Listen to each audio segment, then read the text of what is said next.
and it was a pretty crazy weekend. This was Thursday's games, as we're going to go, again, as quick as we can go. Boise State at USS started off the week. My Broncos, remember guys, there's a reason why this room is blue, fell well short there in Tampa, Florida, 34-7. To be quite honest with you, new offensive coordinator had a lot of issues with his play calls. I would still say the Broncos are in some way in contention of the college football playoff. If you don't believe me, we'll see what happens after the game in South Bend against Notre Dame. But yeah, USF gets a nice upset win on a ranked team. Bowling Green hosted Lafayette. The Falcons won 26-7. Nice big win, and open up the season again with a kickoff return for the very first play. Ohio at Rutgers is the next one. We are moving left to right, middle column on the top. We predicted that this game was going to be very competitive, and it ended up being that. A little bit towards the end of the second, going into the third, Parker Navarro, the quarterback for the Bobcats, had an excellent game, but came up short. 34-31, the Scarlet Knights win there. St. Francis at UL Monroe. The Warhawks end a 6-game losing streak by beating St. Francis 29-0.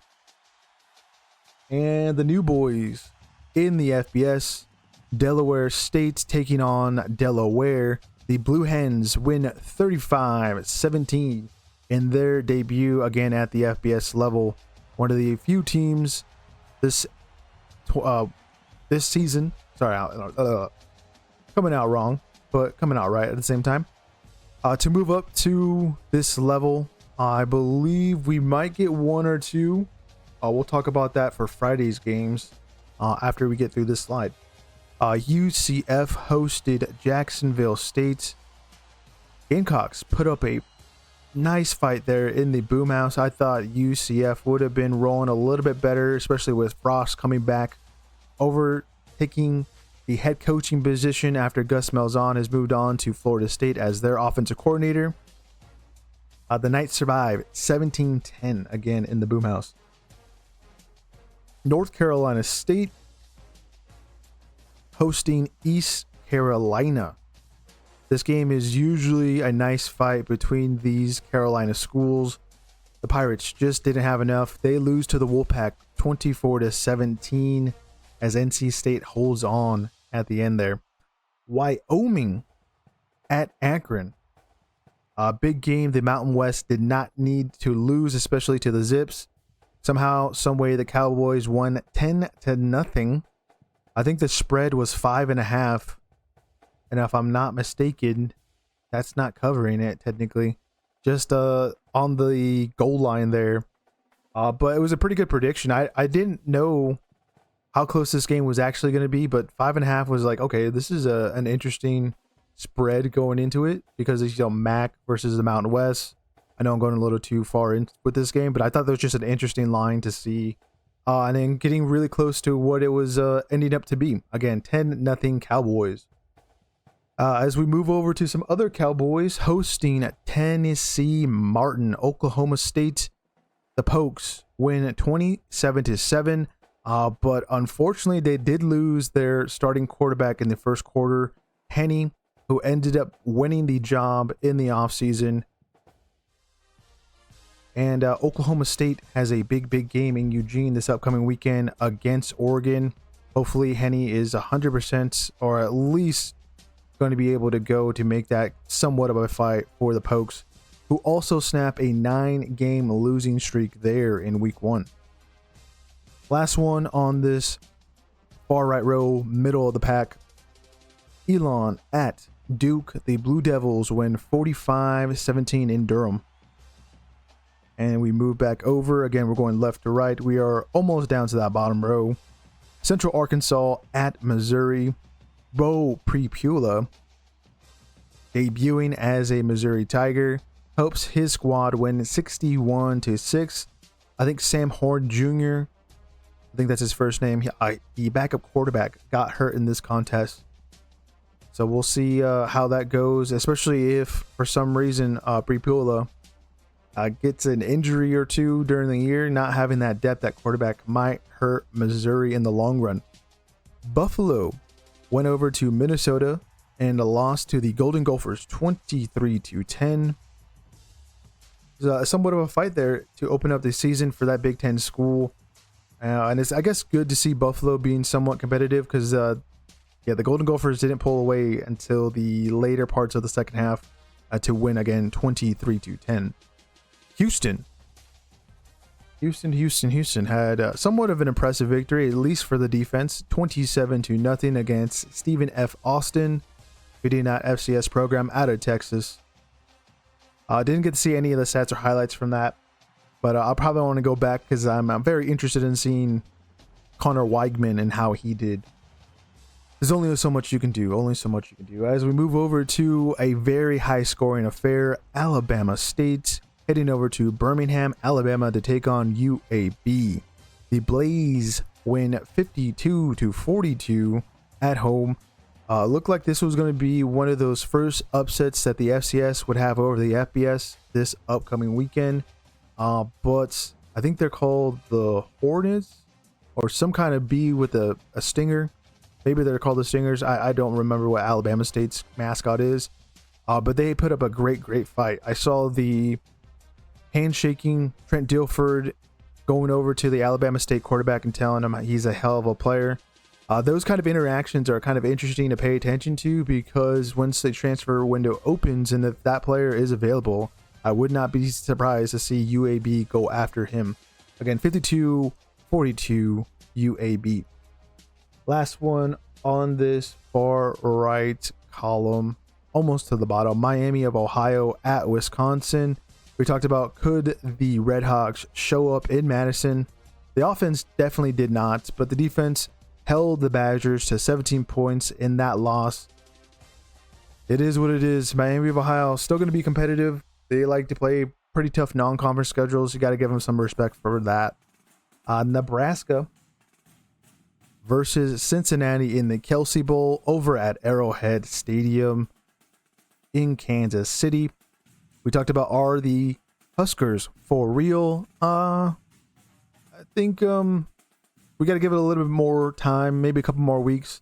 They definitely play a tough team in Michigan, even though that's a home game for the Cornhuskers in a couple weeks. But I think this was a decent test, especially opening up the season. A lot of teams were struggling to score points against opponents, and Nebraska did definitely. 20-17 is the result there. But since he putting up a fight, they did beat Arizona State last year. I think a lot of people forget about that, but that was also the week that Sam Leavitt was hurt. So, there's some asterisks also attached. The final game on this page, we got Stony Brook, unfortunately, going over to sunny Southern California and getting blown out by the San Diego Aztecs. And the Aztecs snap a 6-game losing streak with a 42-0 victory there. That's Thursday's games. As we're trying to get, again, through this as fast as we can. We move now to Friday. We got Tarleton State at Army. This was one of the few upsets from the FCS over the FBS. The Texans win 30-27 in double overtime. We will see that game-winning field goal in our top 10 plays at the end of the stream, so stay tuned. Wake Forest hosted Kennesaw State. The Demon Deacons barely win at 10-9. Very, very disappointing to see Wake Forest start off that way with their new regime in charge over there. But we'll see if they can improve. Good on Kennesaw State, putting up a good fight and almost getting that upset victory on the road.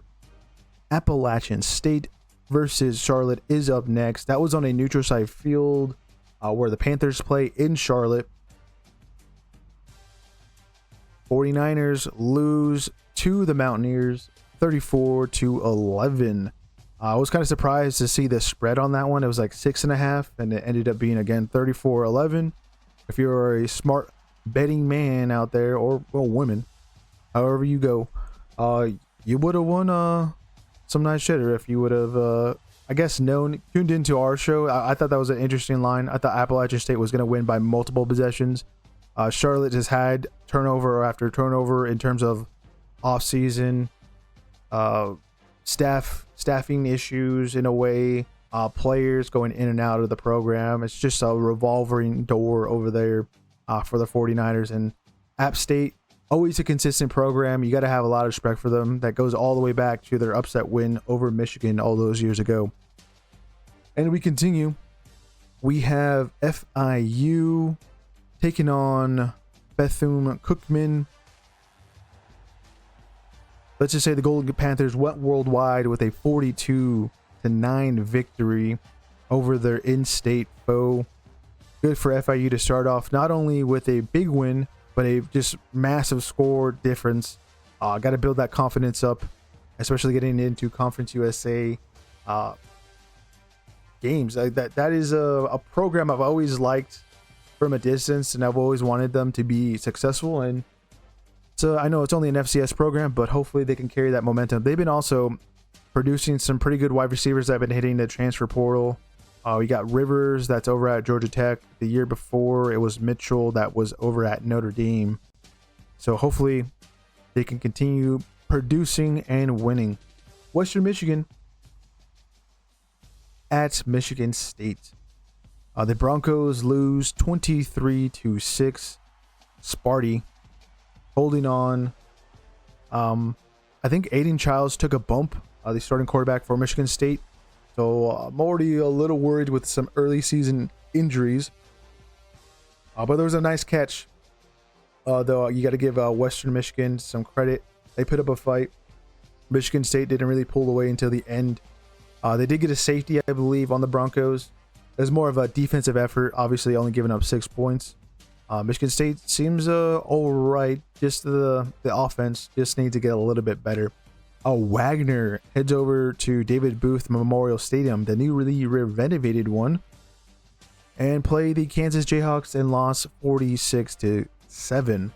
Jalen Daniels having a great night for himself. That offense, we'll see when they actually play a really good team, which is going to be this upcoming weekend against Missouri. And we'll find out if, again, the Jayhawks are for real. And also, I think getting that extra game in for week 0 might help them prepare against a very, very good Missouri program. Western Illinois went over to Illinois Champaign to take on the Fighting Illini. One of our favorite teams going into 2025. We think they're legit. They put up 52 points on, I believe, the Bulldogs. I think that's Western Illinois mascot over there. 52-3. We'll see how everything goes over there for Brett Bielema. One of our favorite head coaches in all of college football. Auburn headed over to Waco, Texas to take on Baylor. This is one of the big games, at least on the weekdays. I think maybe also in general for a lot of people, because it was the SEC versus the Big 12.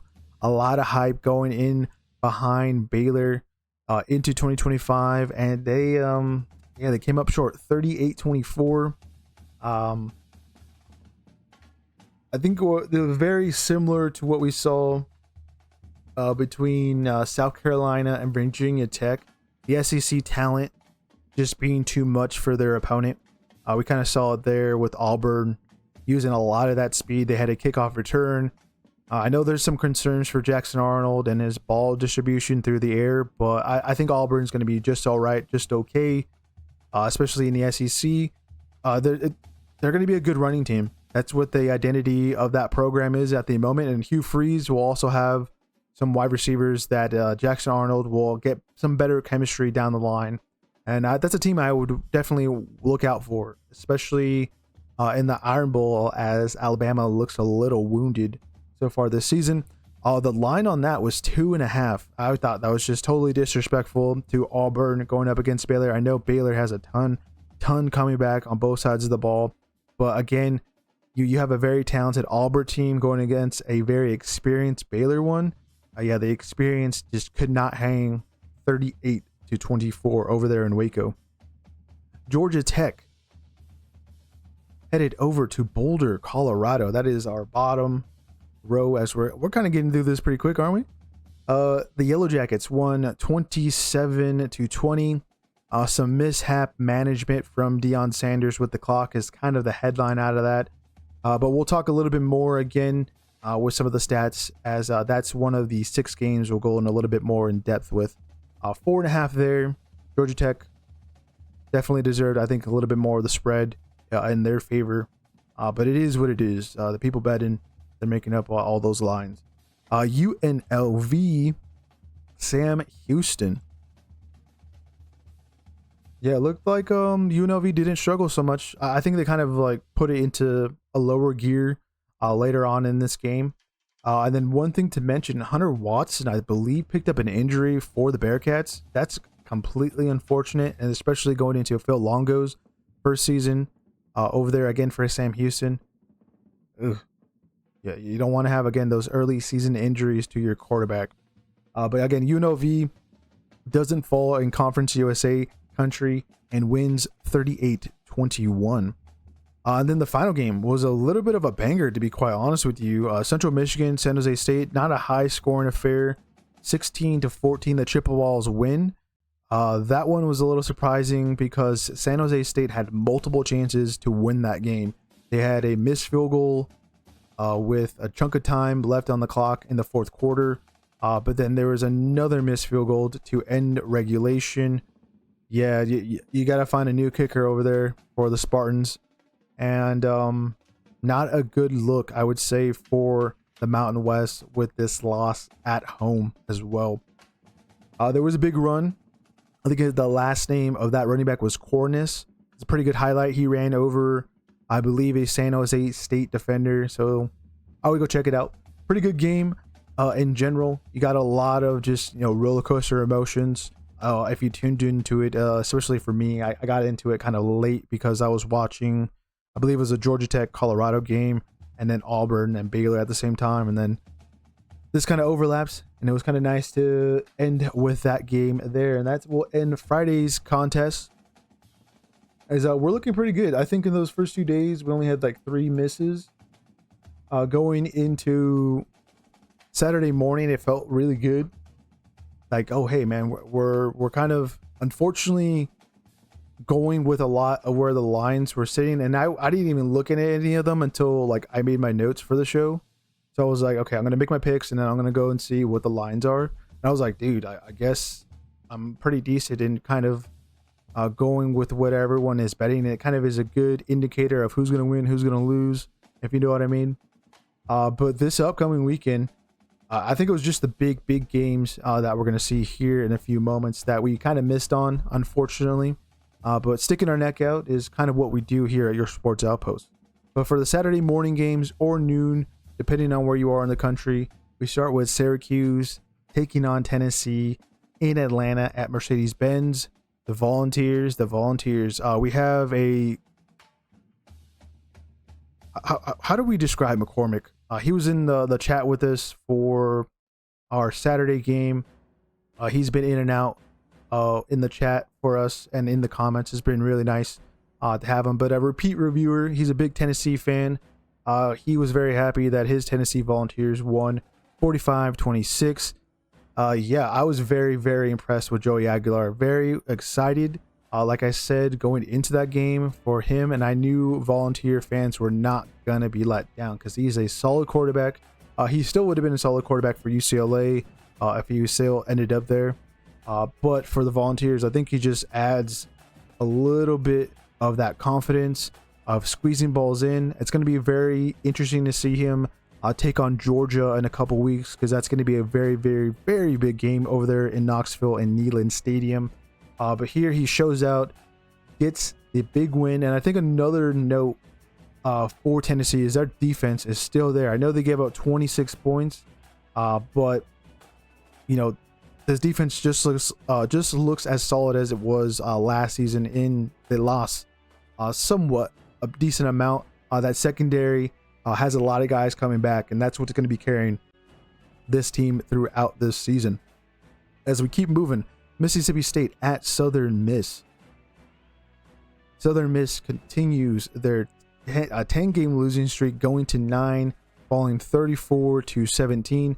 At first, this game was somewhat close, and then the Starkville Dogs pulled away in the second half. It was a little disappointing, and unfortunately, I made a mistake in our preview show. I thought the regime change that went from Marshall to another Sunbelt program, I originally thought it was UL Lafayette, but it's actually Southern Miss. And unfortunately, yeah, they missed, but I think a very competitive program. Their head coach was talking about in the post-game press conference on how much Mississippi State invested in their team, and especially at the defensive line. He was talking about like a $10 million figure in NIL, and that's what teams are kind of spending these days, just in general in certain parts of the field. And it's kind of insane to see someone come out and say like, yeah, they have a $10 million defensive line. That's just a new normal in college football. And I guess that also takes away some criticisms that he would be getting for the loss. But again, put up a decent enough fight. Let's see if they could snap that losing streak this upcoming weekend. Let's go to that big one over in the shoe. Texas taking on Ohio State in Columbus. Ohio State was favored. It kept on moving from like 2.5 to 1.5. It felt like it was going to be a close game, and it ended up being that as well. 14-7. Both defenses came to play. Just that Ohio State's played a little bit better throughout this game. Did not allow Texas to really get anything going. It was a little bit of a mixed game, to be honest with you. But again, we're going to get into it more when we get into our 6-game review. But yeah, that was just a disappointing result. I thought Texas was going to come out a little bit stronger than that. I think, yeah, the lack of speed that they lost to the NFL draft is kind of what I would notice, unfortunately. But also, on the other side of the ball, you got Caleb Downs. He's the best player in college football at the moment. Navy. Taking on Virginia Military Institute. That's that top right corner column. Navy, midshipmen, putting 52-7 over the cadets. I know it's in a military academy versus military academy, but that was just a complete slaughter. Yeah, I did not expect Navy to be putting, again, 52 points on an FCS opponent. I thought they would have been like slow in terms of like their drives, but they were just hitting home runs after home runs after home runs. I saw some of the highlights, just big play after big play, and that's why it ended up being 52-7. As we move over to Pitt versus Duquette. First time these two go up against each other since 1939, and well, it's business as usual as Pitt wins and also snaps a 6-game losing streak, 61-9 for the Panthers there, as they should be, blowing out any team that's coming up from the FCS. And we move on to Tulane hosting Northwestern. This is a game I was very, very happy to see the result in. 23-3, the Green Wave win. And Jake Retzlaff, SSDD, doesn't matter what uniform he's in, what program he's at, he's going to be a baller. He's a very competitive young man, and I can't wait to see some more from Tulane, because I think after this big win, I know Boise lost to USF, and a lot of people are hyping up USF. I think this Tulane team is now, after this, again, shutting down Northwestern to just 3 points. And they just got a transfer quarterback, Preston Stone, who was at SMU. And SMU won in the American right before they left to the ACC a couple seasons ago and beat Tulane. So it was kind of like full circle, a player kind of replaying a team or an old foe is a better way to describe it. But I was just super impressed with Tulane's defense. This team just knows how to reload. Summerall, the head coach over there, who moved over from Troy and had a lot of success over there in Alabama, comes over to New Orleans. Last season wasn't the best start, but I think this season they are in the driver's seat to be the representative of the G5 in the college football playoff, especially with this big win. If other teams do the same thing to Northwestern, they just have now that thing on their resume. Well, Tulane did that as well. And on top of that, I think it was interesting to see that they were favored by 6. They more than covered that with the amount of points, again, they scored. They ended up moving the ball pretty well. They just ended a lot of drives with field goals. I think that's totally fine. Again, Northwestern, they're recruiting some, decent guys over there to where their defense would stall out Tulane, as they should. This game could have been a lot uglier than what the scoreline actually is showing, is what I'm trying to get to. Ball State headed over to Lafayette, Indiana to take on Purdue. The Boilermakers shut out the Mac Nation program there, 31-0. And I think that was a good week under Barry Odom, the new regime over there for the Boilermakers. They have a super influx of transfers that went out and that have come in, and I was very impressed that they shut out that Ball State program. Not because they're like the best in the MAC, but they're pretty consistent in terms of being competitive. And I think this program under Barry Odom, I think in the coming years is going to be pretty entertaining, especially when you get into some Big Ten games. I think the last couple of seasons, or maybe even go farther than that, a lot of the coaching switches through the coaching carousel in the Big Ten for the lower end teams, we're going to see all that start to pay off in the coming seasons. We're already seeing it with Brett Bielema over at Illinois, and we have just saw it last season with Indiana with Kirk Cignetti.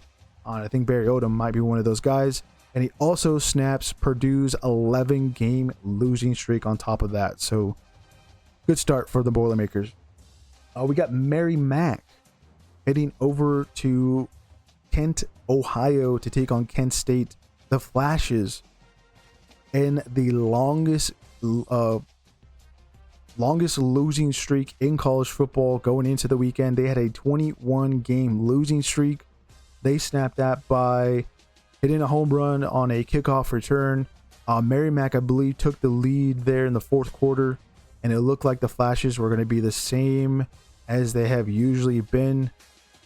Still not a good thing, even though they just got out alive 21-17. Mary Mac is not a good FCS program whatsoever. They lost to Dartmouth, who is an Ivy League school.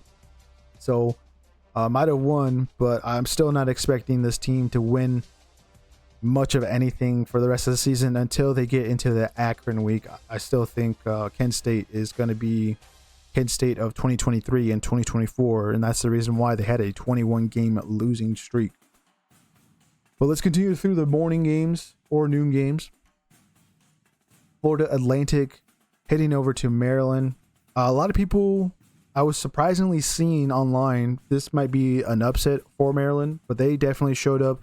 Had a bit of a slow start, but their defense technically scored 9 points out of that 39-7 result. If I'm not mistaken, because FAU did not get the safety in that one. The Terps ended up getting a safety and then a pick six as well, and then won 39-7.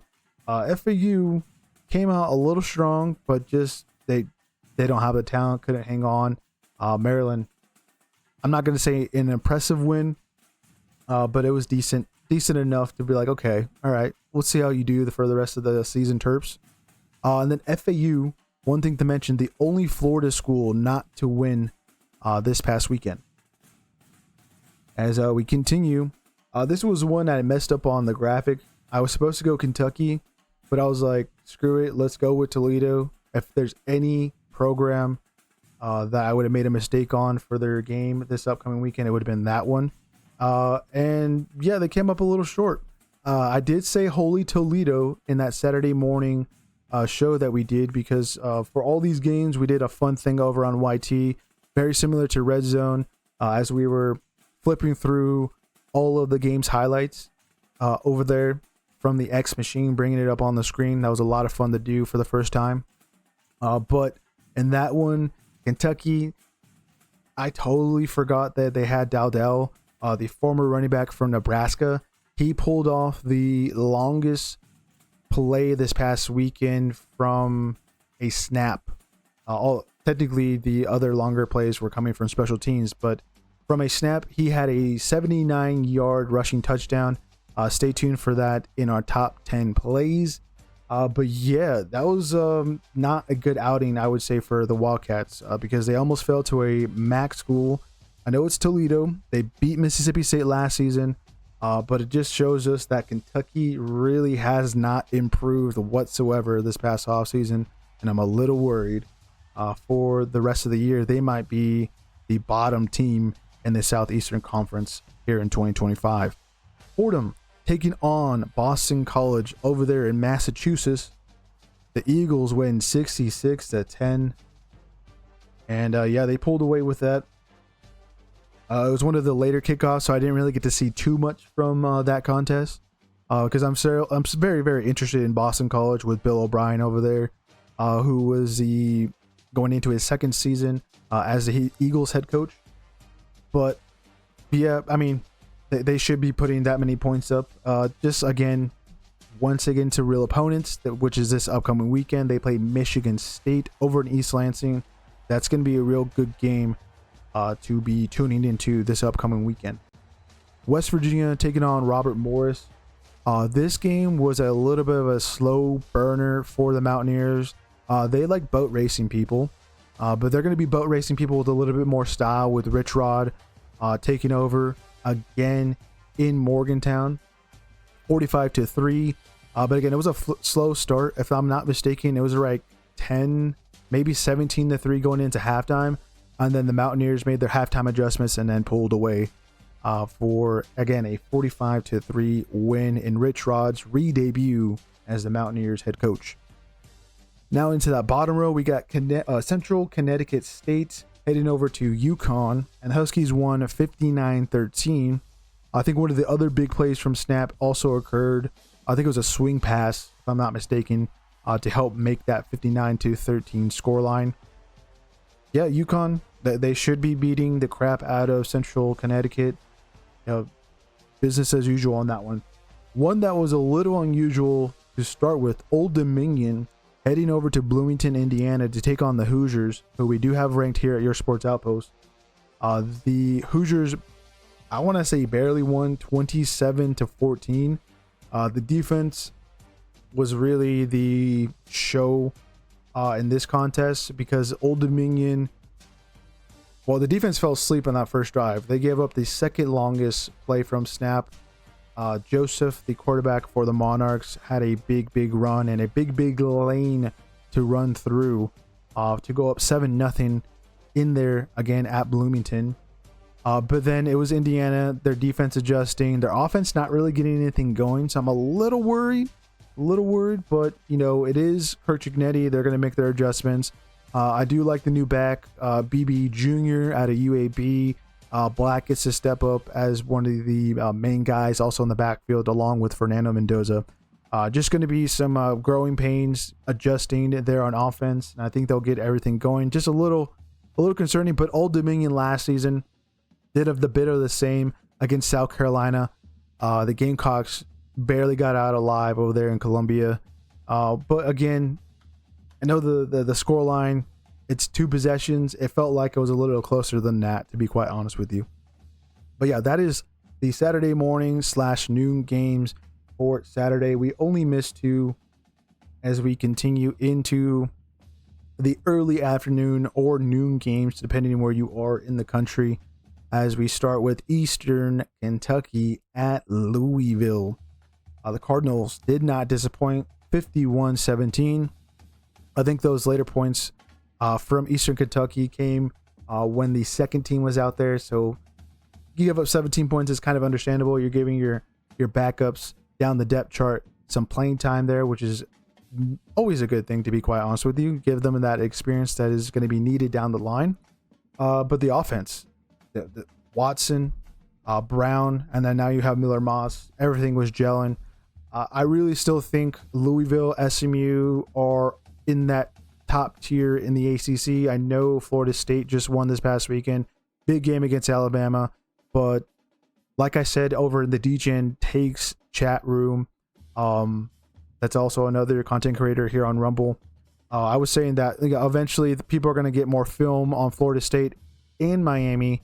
And those teams later on will probably lose to a weaker ACC school, as they have been doing the last couple of seasons. And I don't think culture has changed in those type of games. Culture seems like it's changed for the big ones for those Florida programs.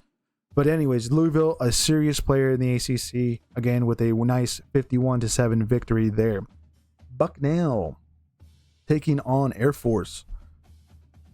I was completely caught off guard by the Falcons. I didn't think they were going to put up 49. I saw the line minus 35. Well, if you do the math, I believe they covered right there, barely, right? If I'm not mistaken, just by a point. Yeah, Air Force seems like they're hitting home runs just like Navy. We'll see how that continues throughout this season.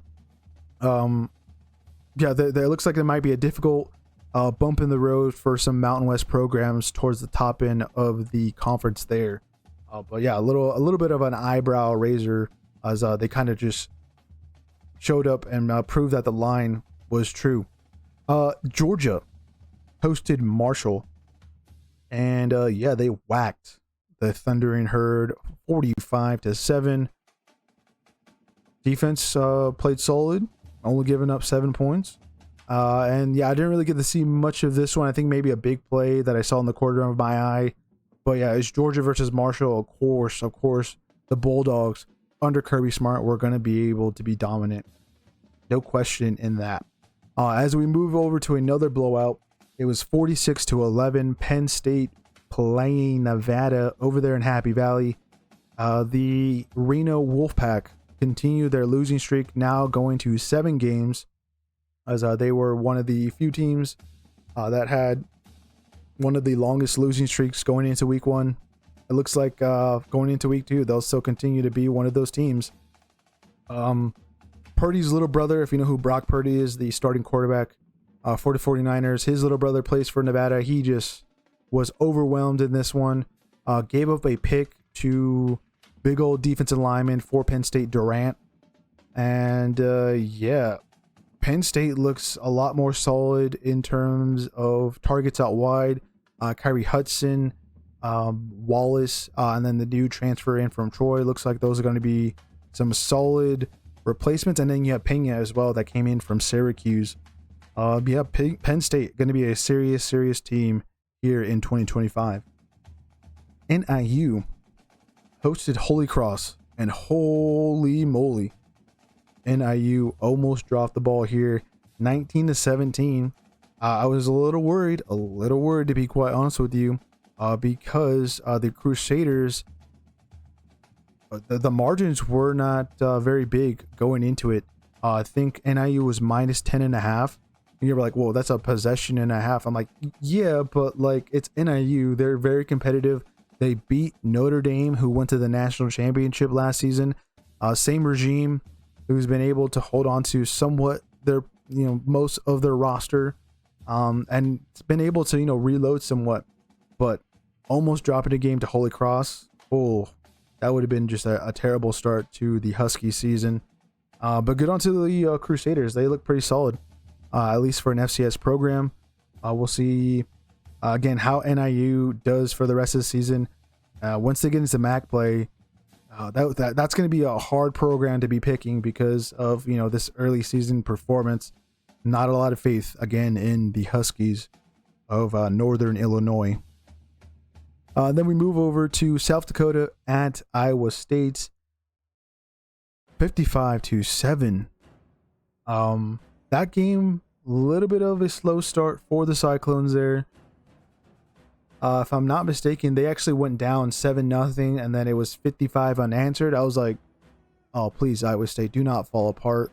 We don't want to see that here in week 2. You just had an amazing, or week 1. Technically it's week 2 for them. Week 0, they went out to Dublin, Ireland, got the big win against Kansas State. But yeah, it was business as usual. I really like Rocco Beck. I think he's a top 5 quarterback in college football at the moment. I think he's very underrated. He's now working with less talented weapons, if that makes any sense. I mean, he did beat that Miami team last season, and I know Cam Ward was pulled halfway through that game, but he's just able to ball out, works with what he got, and I just have a lot of respect for him and Matt Campbell over there, again, for that program and Ames. They're a team to really look out for. I think the favorites right now in the Big 12, it's Utah, BYU, and Iowa State, alongside the reigning champs Arizona State, who we'll get to. They didn't have the best of weekends. Temple taking on UMass. This was a game where I was like, why is the line 2.5? Because look at that, 42-10. There's no way the Minutemen were going to hold up. Yeah, the British that are in shape of owls coming in from Philadelphia smashed UMass 42-10 again. That was just a line I was like, what kind of witchcraft is this? Like, this doesn't make no sense. Why would UMass, who's just one of the worst programs, I know Temple's not so much better, but I mean 42-10 better right there, obviously. But yeah, that one just baffled me. I was like, what's going on? Anyways, let's move over to Alabama, heading over to Tallahassee, taking on Florida State. And the Seminoles came in and showed up, getting disrespected throughout this offseason for this matchup. They were minus 13.5 underdogs. And yeah, they showed up in the trenches. That was the big kind of thing I saw out of this one, was that their offensive line was winning leverage where it mattered. Their defense just again overwhelmed Alabama, and Ty Simpson in his first start for the Crimson Tide. And I don't know really what to make of Florida State at the moment. I know they just had this massive win against Alabama, but I guess my problem with the approach for the Crimson Tide is that they didn't run the ball enough or effectively. That first drive, they went like 8 plays, 75 yards. It almost took like 10 minutes off the first quarter clock. And I was like, okay, this is going to be Alabama all year. They're just going to be able to just punch you in the face multiple times. But the Seminoles made just some excellent adjustments. We'll, again, dive into it a little bit more, as that's one of the games we're going to be reviewing a little bit more in depth. But yeah, big win. We'll see what Florida State turns into later on this year. Maine at Liberty. The Flames win 28-7.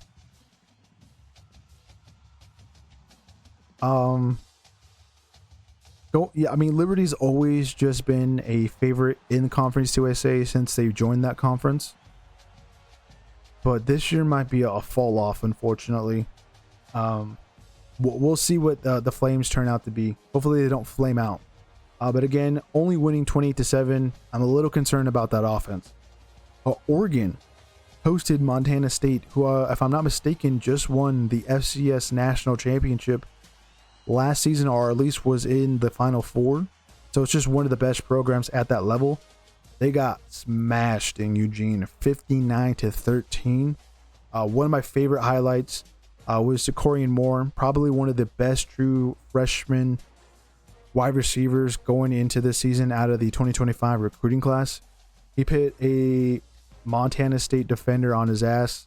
You just gotta love a wide receiver that can put up an amazing blocking effort. Gotta have a lot of respect for him. And Dante Moore was not surprised that he was going to go out balling. And yeah, Oregon, I think it's going to even improve it more this upcoming weekend, why they're deserving to be in the top 5. I think they're going to just absolutely obliterate Oklahoma State. Stay tuned for that on Wednesday's show when we talk a little bit more about it. Arkansas hosted Alabama A&M. The Razorbacks over there in Fayetteville had a little bit of a slow start. I think it was around like 10-7, maybe 17-10 around halftime, if I'm not mistaken. And then they again pulled away as the second half rolled in, and they rolled over Alabama A&M again, 52-7. Memphis hosting Chattanooga, 2 Tennessee programs, and one came out alive, 45-10. I think the Chattanooga mascot some kind of like train, which is kind of cool, but wasn't cool enough to handle the Tigers there in Memphis. Again, 45-10. This is the post Seth Hennigan era, and we'll see how they get into the American. I think maybe a lot of people are overlooking Memphis in terms of competing for a conference title there, and again the American. As we move into the afternoon games, we have two and a half more slides. Illinois State headed over to Norman, Oklahoma, and they lost 35-3. John Mateer made his debut as a Sooner. I guess he looked pretty in the highlights. Just wasn't impressed with the scoreline. Jaden Ott, I believe, was also on the bench. Didn't get much playing time.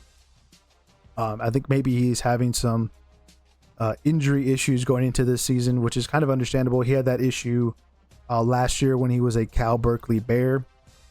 But yeah, 35-3. It's kind of also why we don't have Oklahoma ranked for at least our top 25. I know in the AP and other polls they are. We'll believe it when we see it. They take on Michigan this upcoming weekend at the Palace on the Prairie. That is going to be our Saturday night watch along. Hopefully you come in and tune in on our Clips channel for that. But let's keep moving. Albany headed over to Iowa City to take on the Hawkeyes, and they lost 34-7.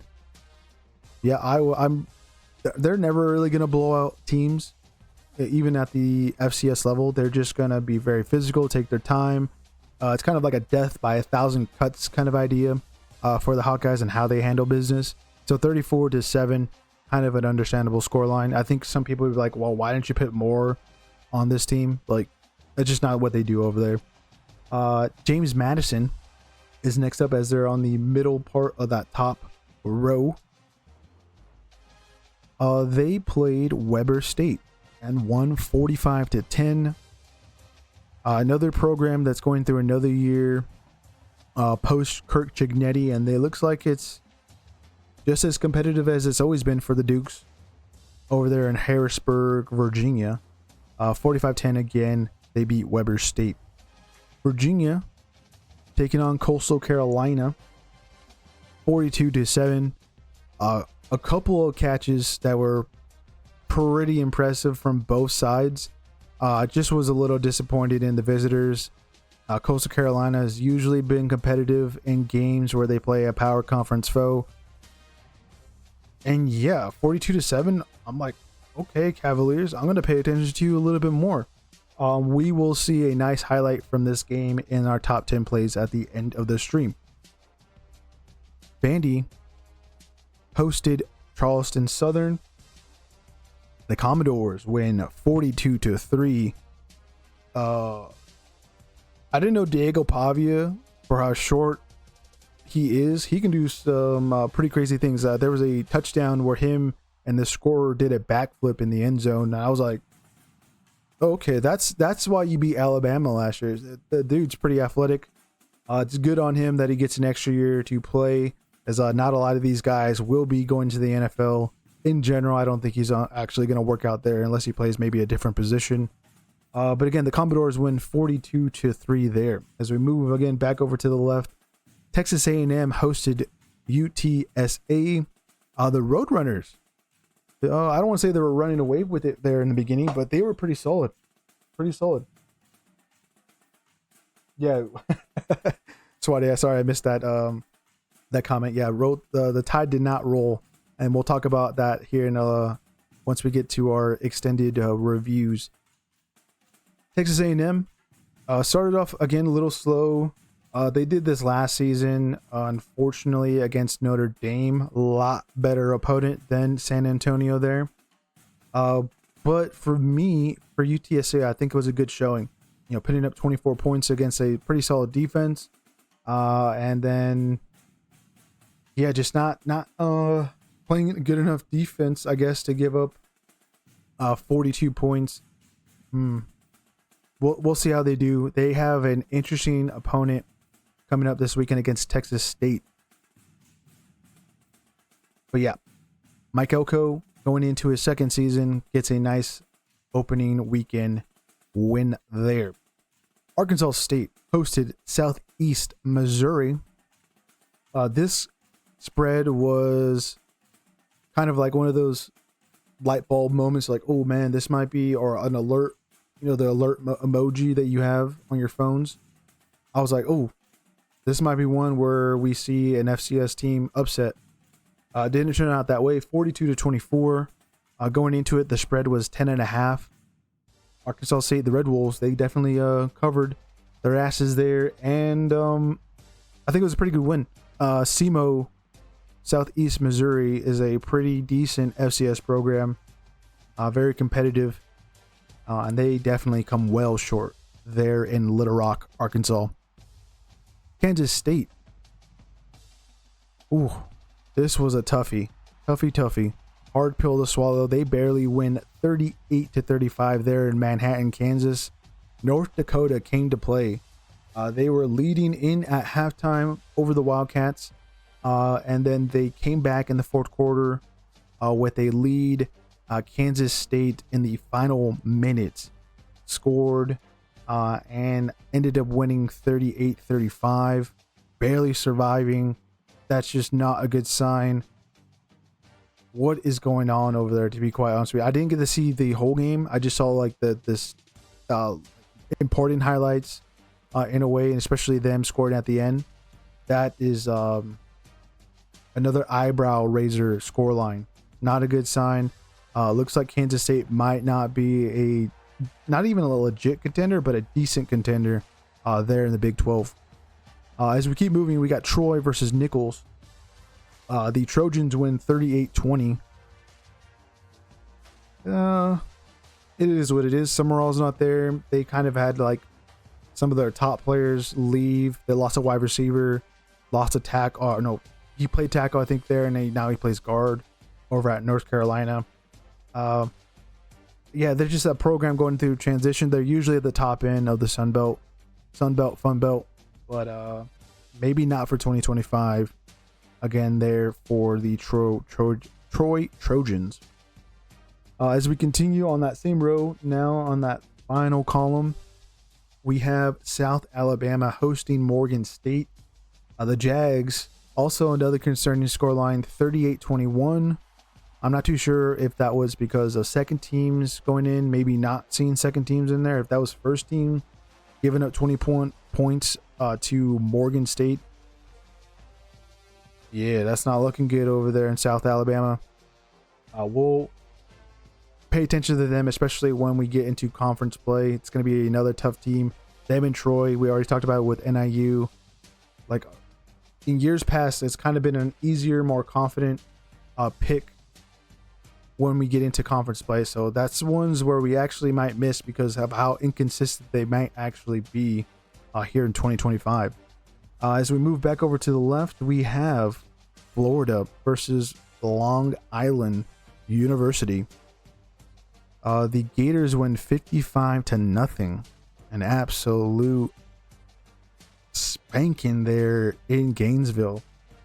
But it should be as expected. That's a very talented team. We don't believe in that program yet, but they do have some chances here in the coming weeks. They play LSU early. They play Miami pretty early in the season, so they have more than enough chances to impress us here at your Sports Outpost. But a decent win. We have a top 10 play coming out of Gainesville for that contest. Stay tuned. Stay tuned to the end of the stream for the top 10 plays. Austin Peay, one of the few teams to get a win over an FBS program this past weekend, and it was an impressive one. 24-14. The Raiders of Middle Tennessee State had nothing going. They were down throughout this game. This was also one that I warned where I was like, Austin Peay has done it. I forgot who they got the win over a couple seasons, or maybe it was more than a couple seasons ago now. And it's Middle Tennessee State. They're not the best in the Conference USA league, but I was not surprised. A little myth, because I was like, maybe that's the one. I'm like, okay, I'm going Austin Peay into our pre-snap read show for week 1, but I'm kind of disappointed I didn't pull the trigger on it. But they get the nice upset win on the road, 24-14. North Alabama took on Western Kentucky, technically Middle Tennessee's rival there, the Hilltoppers, and they obliterated the Lions 55-6. Western Kentucky is pretty undefeated in their social media team. Shout out Big Red. That's one of my favorite mascots in all of college football. They again have a great offense. MacGyver, the starting quarterback, that's a transfer from Abilene Christian. He's just going off. I think he, at the moment, is leading the country in passing yards, and I think he's just going to be one of those guys week after week, even in conference play, where it's going to be very hard to stop him. And then one of those reasons is because of Matthew Henry, one of his wide receivers and main targets. And then he has a decent backfield with them there, again, in Bowling Green, Kentucky. As again, the Hilltoppers win 55-6. Starting off a great year for Helton into his like 7th season, I believe, as the Western Kentucky head coach. Not a good start for another Conference USA program, Missouri State, one of the new boys in the FBS. They headed to sunny Southern California to take on the USC Trojans. I felt like USC was going to struggle a little bit in the beginning. They did give up the first set of points. It was like 3-0. But then it was all USC right after that. It was like constant touchdown. Okay, the backup's in. Well, guess what we're going to do? Touchdown. It was just nonstop. And I think it was the highest scoring game for one team on one side, 73-13. I think there was also a pick six in there. The Trojans' new quarterback, it's technically the backup, but he's coming in from the 2025 recruiting class, Hussein Longstreet out of Corona Centennial. He looked very impressive. It's kind of interesting because I'm from that area, and that's where I'm at right now, and I go and watch a lot of these guys play sometimes, and just see him transition to the next level. He just looks super impressive. Looks like he really belongs out there. And I think USC might have a decent quarterback, dual threat guy too, as he'll develop as a decent passer for the Trojans. But we'll see if Lincoln Riley's still there, because they got some really serious opponents early on in this season and throughout 2025 in general. Utah State. This is one of our risk it for the biscuit, where we went against the grain. We're like, let's go with the non-favorite team in UTEP. We like Malachi Nelson, who had a pretty gnarly touchdown pass in this one. But they fall short in Logan, Utah to the Aggies. And Bronco Mendenhall, in his debut as the Utah State head coach, gets a win last year. Didn't go so well there in Albuquerque when he was with New Mexico. Lost to Montana State in week 0. But here in week 1, gets the job done 28-16. LSU. This is one of those ones we missed, especially the bigger games.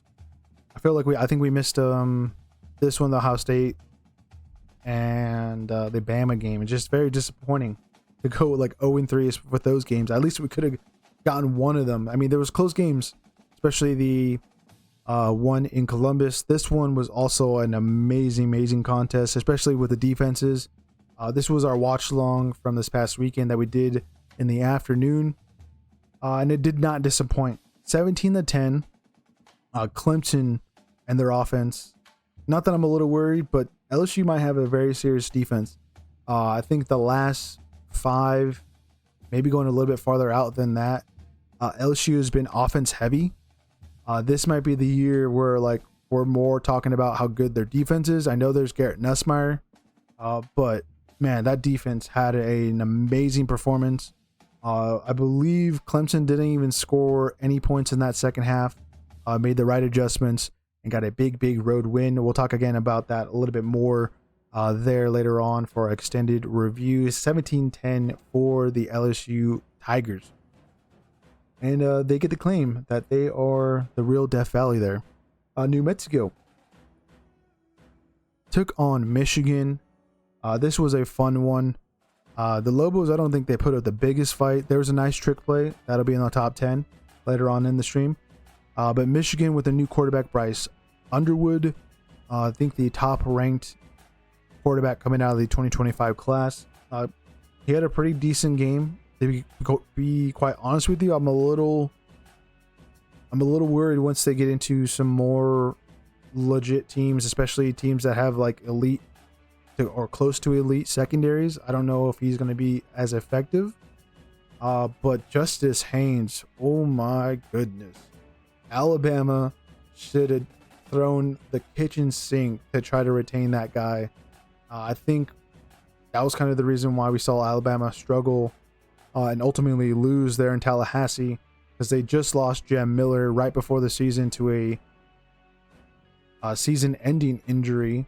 And when you lose two running backs that could have been your backfield, Michigan has just benefited from him. He is just going to be electric, absolutely electric. I think he's going to be better than Corum, who came out of Michigan a couple of seasons ago and helped them win a national championship. But yeah, that was some good stuff. He had that 50-plus yard run touchdown, and then he had another big play where he came up short from the end zone. He's just going to have like home runs for the Wolverines, I think, all year long, as long as he stays healthy, which he should be. He didn't have much to do last season because Jalen Milroe was such a mobile quarterback. And it was kind of like unfortunate how the situation ended over there for Tuscaloosa between the parties. Because again, I think he would have been like a key player going into the season for Alabama, but now he's kind of like the main dish for Michigan there in Ann Arbor. And I can't wait to see him play Oklahoma this upcoming weekend. That's going to be a fun one on the Palace on the Prairie. We got two more. We got Arkansas Pine Puff heading over to Lubbock, Texas. We're going to skip over these Louisiana schools and we'll end with this slide with that game. This one was delayed.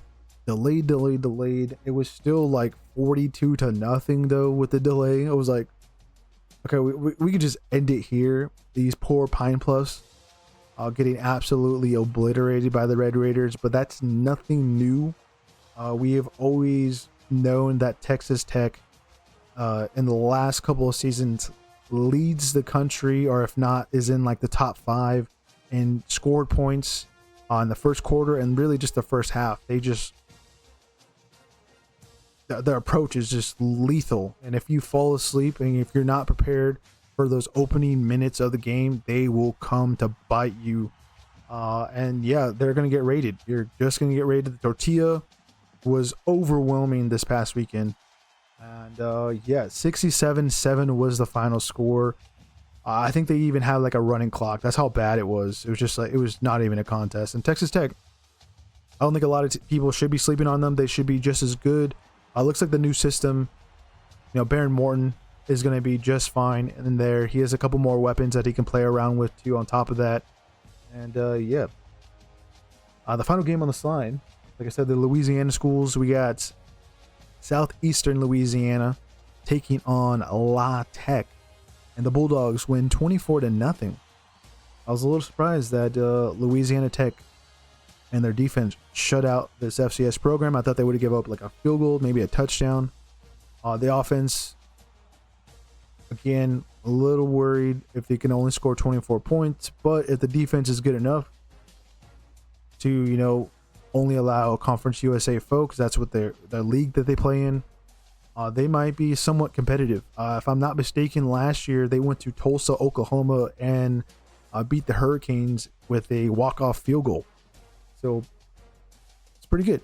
I like the Bulldogs. I'm forgetting who the head coach is over there at Severport, Louisiana. I think that's the city or what it's called. But yeah, we'll see more of them as the season rolls on, because we do every game. And continue to do every game. We have the last full game of slides to talk about. This was the nightcap for Saturday. I think the kind of time of the day where we missed the most.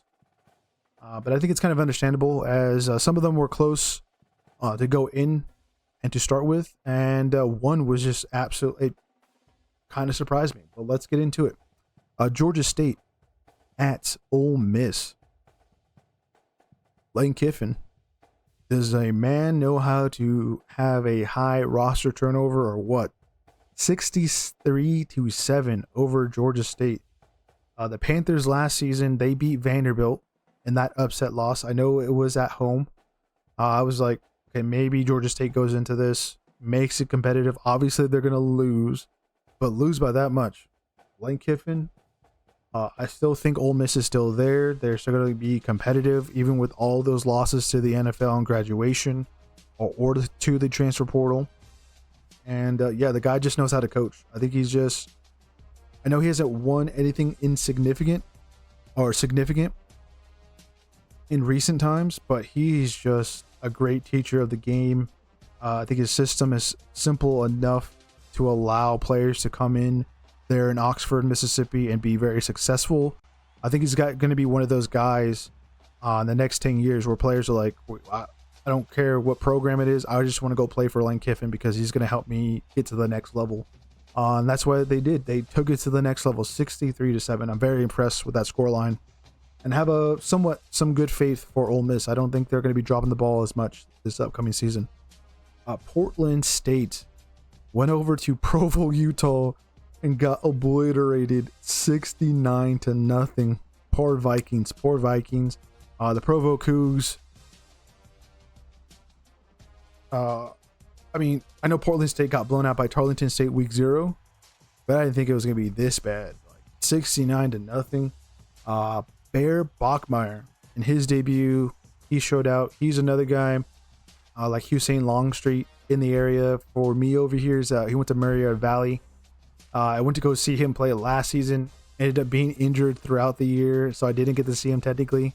But for me, from looking at him, I was like, okay, he's not that big of a guy, but when he's out there on the field for BYU, looks like he belongs. And I'm super excited. I went to go look at the stats real quick. Was a little surprised to not see Roberts or his brother that came in with him from Stanford to have like crazy stats. It was just everyone else, basically, which means like he's going to be distributing the ball pretty equally. Even though big play Roberts is going to be like the main guy, I think, and his brother Tiger Bachmeier will most likely catch fire later on in the season, especially in key moments. I think that's just like a solid pairing right there. And then you also have LG Martin, solid running back in the backfield with them. It's going to make it super comfortable. There was a really nice reverse play that ended up being a big touchdown early on, or maybe it was already like 21-28-0. Because again, it was 69 points. They just had their way with Portland State there in Provo.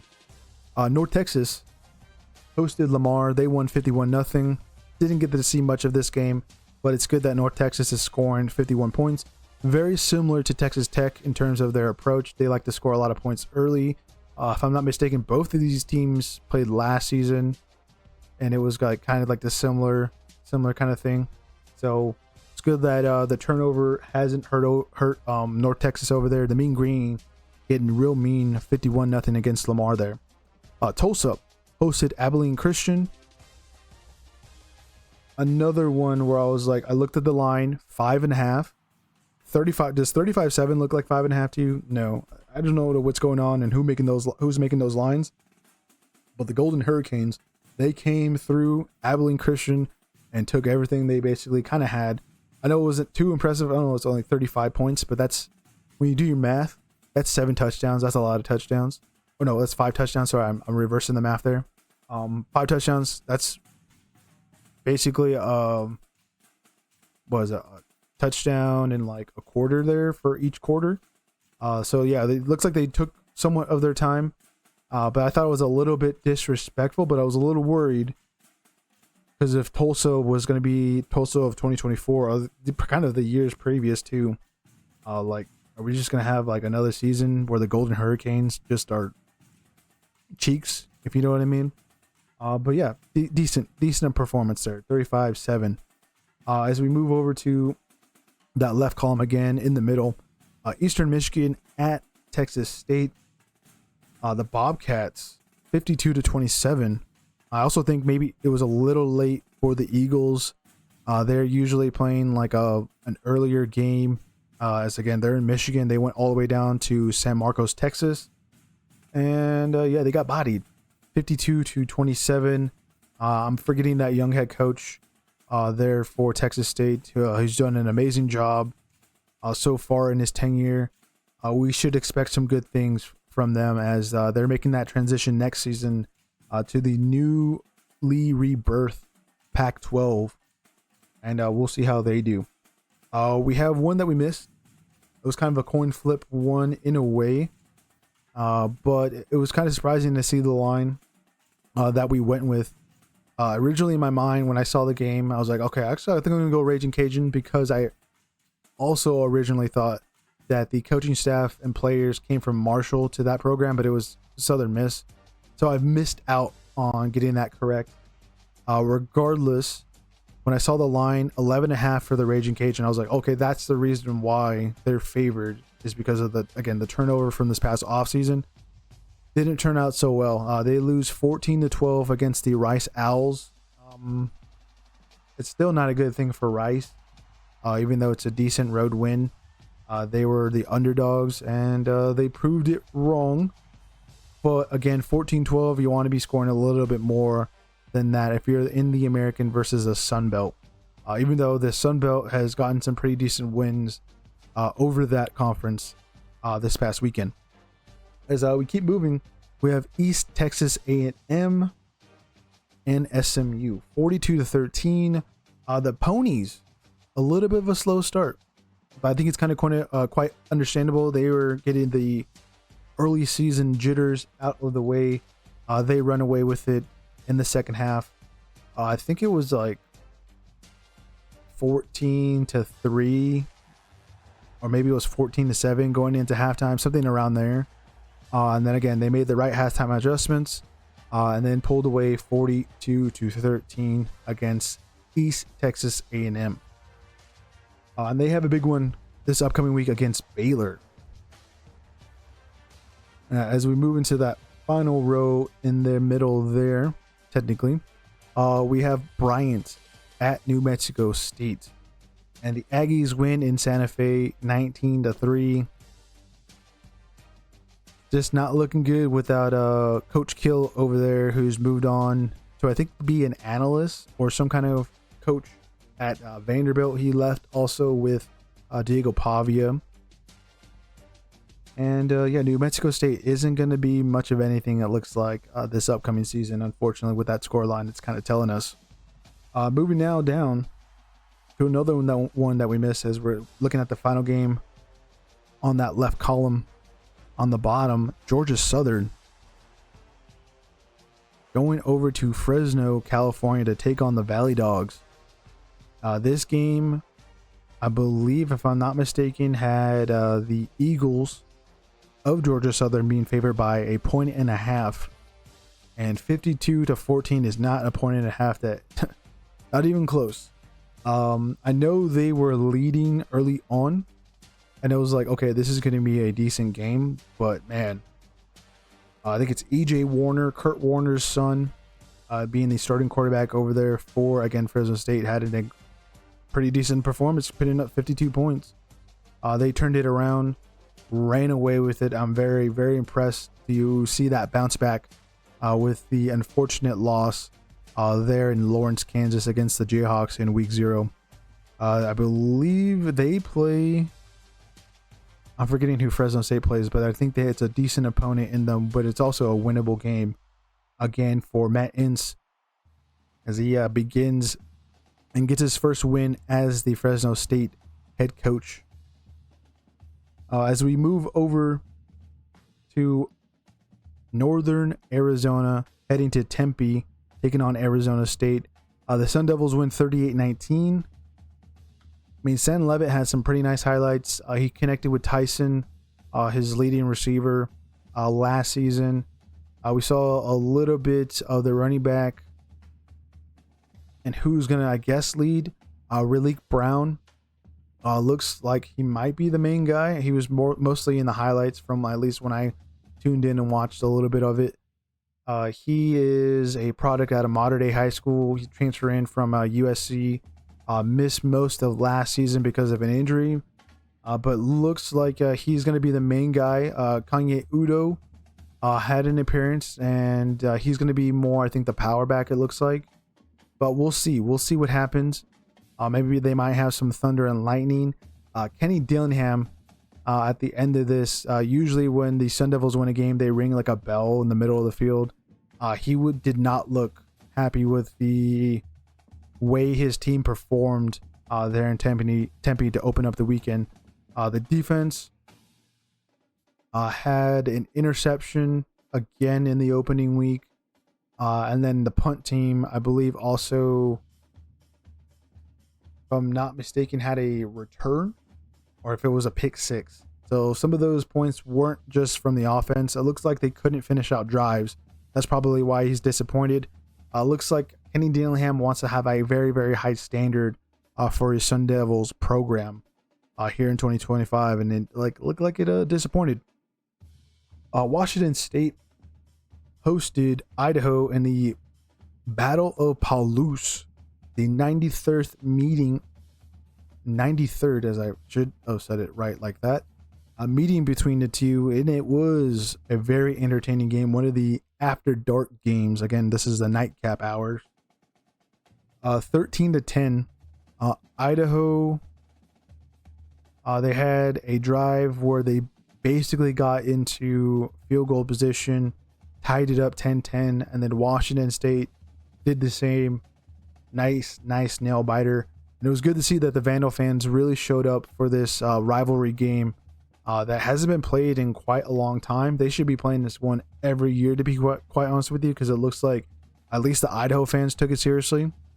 And yeah, it's a little bit of a disappointing result for Washington State. The Cougs don't look like they have much of a fight in them. And maybe that's also why they didn't really have a crazy schedule going into the season. I guess against mostly Mount West teams was what they had last year. They might have like a really, really bad record, to be quite honest with you, and that's not going to be surprising with that result against Idaho 13-0 there in the Battle of Palouse. Arizona hosted Hawaii there in Tucson. Looked like Micah Alejandro was not 100%. And yeah, the Rainbow Warriors fell apart 40-6. I think it was just 2 field goals for Hawaii. Could not get anything going on offense. Arizona, they look all right. You know, putting up 40 points against Hawaii, who took Stanford to their limits and got the victory in week 0. So Arizona might look like they're somewhat improving down there for Tucson under Brett Brennan. And moving over to that bottom row, we got Cal versus Oregon State. A little disappointed with this result, but I guess maybe I should have looked into Cal and their quarterback. I totally forgot that they had that true freshman. I'm going to butcher his last name, Saga Polutelli. I think that's how you pronounce his last name. The announcers go by the abbreviation, which is kind of sad. I'm like, come on, at least attempt to say his last name. Regardless, Cal looked pretty solid. I think it was early on they took the lead. Malik Murphy, who transfers in from Duke, doesn't look like he's somewhat improved. We did a watch along of Duke versus Northwestern. He looked pretty solid in there, but man, this game just did not look like himself. Like we saw in 2024. It was a bit of a coin toss going into it. It was a 1.5 favorites for Oregon State. And they failed us 34-15 there. Colorado State versus Washington over in Seattle. The Huskies pull away a little bit late. I think it was 31-21 there in the fourth quarter. Colorado State was trying to move the ball down the field through the air. Ended up throwing an interception, which led to that last touchdown to make it 38-21. Washington fans probably don't like the result or the way their team played, but Colorado State under their current quarterback and regime, I think it's Mike Norvell's brother. They're pretty solid. Fowler Nicolasi. He's a pretty decent quarterback for the Mountain West. Just wasn't enough, and it would have been an interesting scoreline if they were ending up at least getting a field goal or a touchdown. It would have been 23 or 28-31, and then seeing how Washington State didn't play the cleanest of games. Yeah, it doesn't look like Jed Fish they're going to be surprising a lot of teams, unfortunately. We'll see. We'll see. That's a very long season. As the final game, one that we are pretty happy to get right, because we knew it was going to be pretty ugly. Utah heading over to the Rose Bowl to take on UCLA. And it was, again, another disrespectful line that I thought going into this. -6 for the Utah Utes. And I was like, there's no way any of these guys putting real money on a game like this. Like, what are you missing? What are you not seeing? Because Devin Dampier was an absolute monster, I think, in this game. Also, the defense completely surrounded, overwhelmed, outnumbered Nico Imaliava, the transfer in from Tennessee.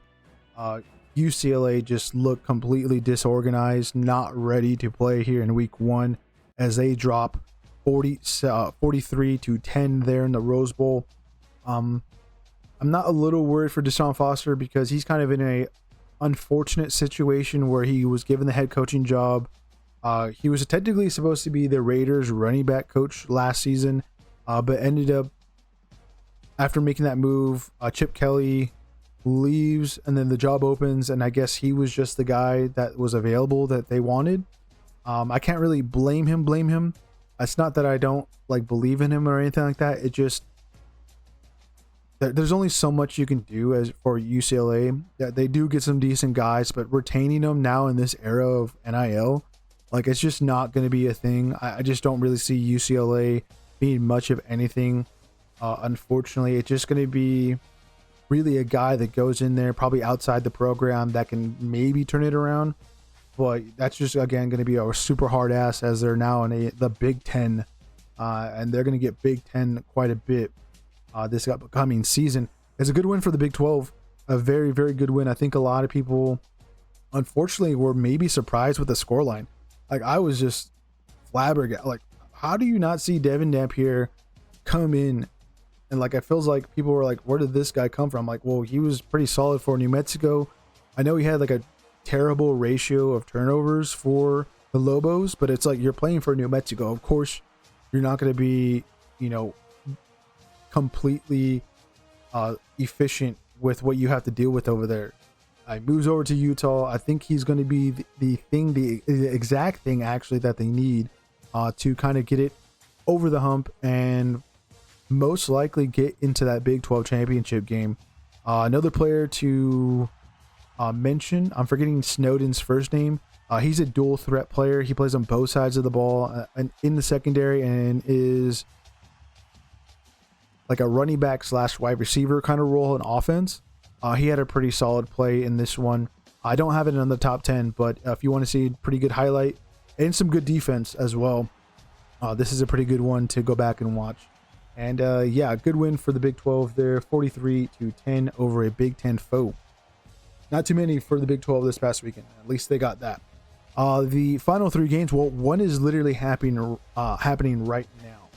We'll give you a nice score update here after we talk about Notre Dame versus Miami. Another one that we unfortunately missed just by 3 points. We thought Notre Dame. We'll go through it for more with the details on the in-depth review on it. I'm just a little frustrated with the offense approach. Same vibes with the Boise State game, to be quite honest with you, but it is what it is. Miami gets to have a nice win early on in the season. I think they're also in the same boat with Florida State. More film that will be on them to, lose to a lesser ACC program is what I'm predicting. I was already saying that anyways, but at least they got a nice win to show that they showed up here for 2025. I don't think the U is back though. South Carolina versus Virginia Tech. 24-11.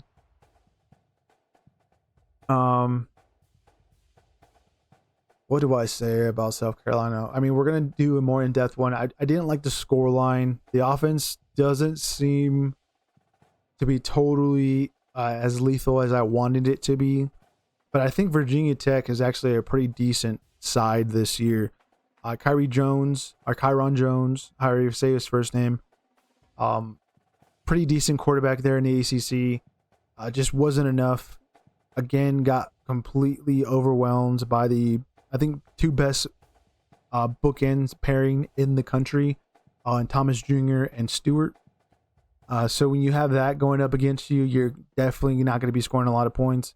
But they put up a fight. It was a pretty close game up until that fourth quarter punt return touchdown that kind of allowed South Carolina to pull away.